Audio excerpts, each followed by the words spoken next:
Most of the Armenians from this area came here as a result of the Hamidian massacres and settled in St. Louis. And then after that, they came here as a result of the 1915 Armenian genocide. And East St. Louis was an excellent place for an Armenian to come that was willing to work hard, didn't need to speak the language because there was such a need for labor, and make a new life for themselves. Back then, I would call it more a blue-collar community. The people that came here mostly all went into the cleaning business or the grocery business. In East St. Louis, almost every cleaner was Armenian.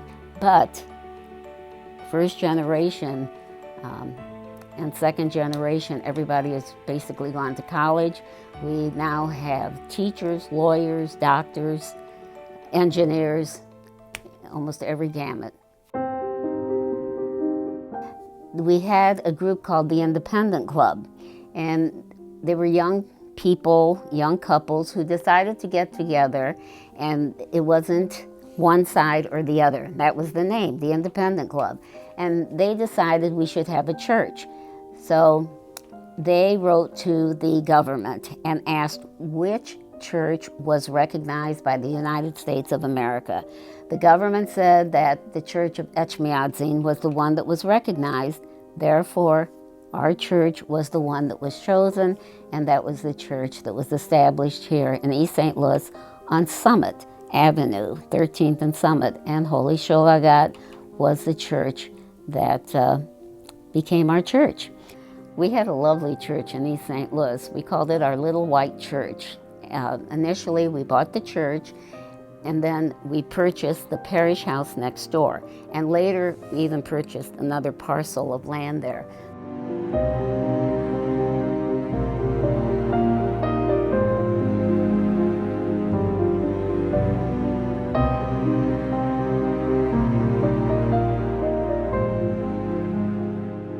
But unfortunately, demographics came in, and we had to make the move. For 5 years, we were nomads.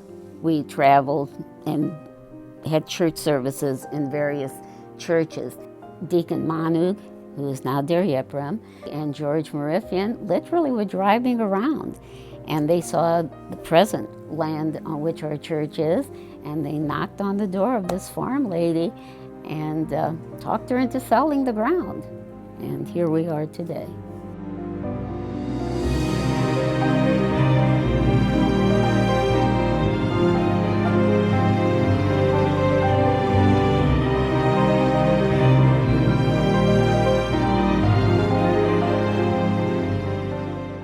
The consecration of our parish was in November of 1978.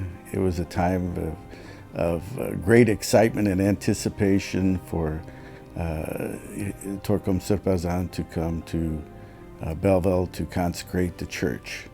We were very proud of what we accomplished with just a small group of people.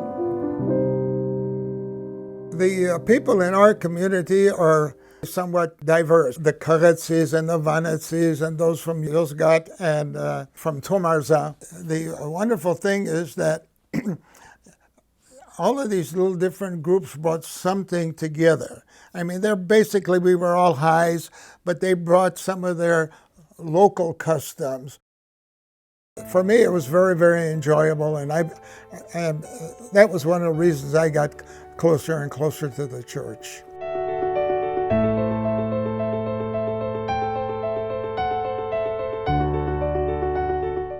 The church grew and became very viable. Heishenork was here for a long, long time. He was a wonderful, wonderful man to talk to, and he was quite educated.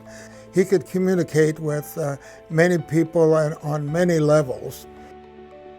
We do an awful lot here, and we enjoy that, and we're part of the church, and we want this church to grow.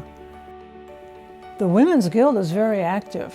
They contribute a lot. It's a very integral part of the church, the Women's Guild. The women are the backbone of this church. I think the women here are very dedicated to this church and doing, and if they're asked to do something, they do it. I joined the Ladies Guild when my mother was still a member. It's important for the young generation to be involved because they are the ones that take over when we're not as active as we were before. And it's so important for them to be involved now. Our Sunday school's been in continuous existence since the church was founded in 1956. Right now we have a small group of students. They participate in every way in the church life. And our Sunday school graduates are now our leaders of the church. We have people that come every Sunday that truly and genuinely care and ask about each other, pray together, worship together. It's a very strong, tight-knit community, even though we are smaller in numbers.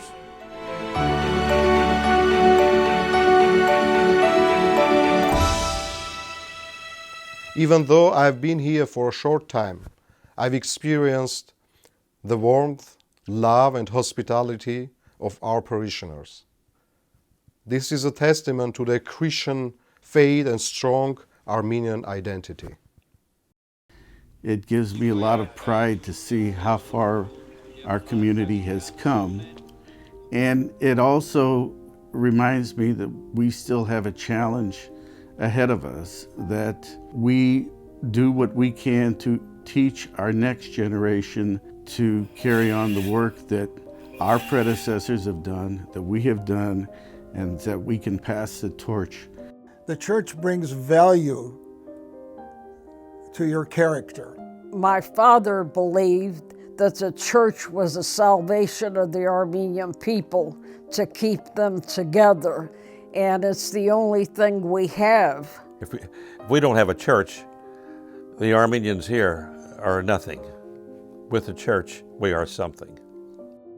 We'll do anything we can to keep the church open, and it's a pleasure coming to church.